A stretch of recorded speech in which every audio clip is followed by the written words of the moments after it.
മീറ്റോന്ന് വാങ്ങിച്ച വീടാണ്. നമുക്ക് വീട് കാണാം. അപ്പം വരൂ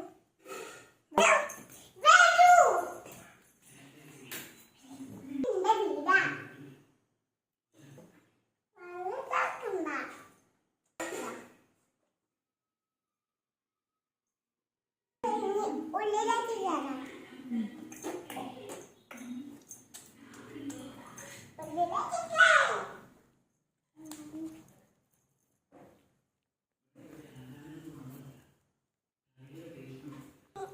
റൂമാണ്, ഞാൻ കളിക്കുന്ന സ്ഥലമാണ്. ഇവിടെ ചെന്നാൽ നല്ല സുഖം.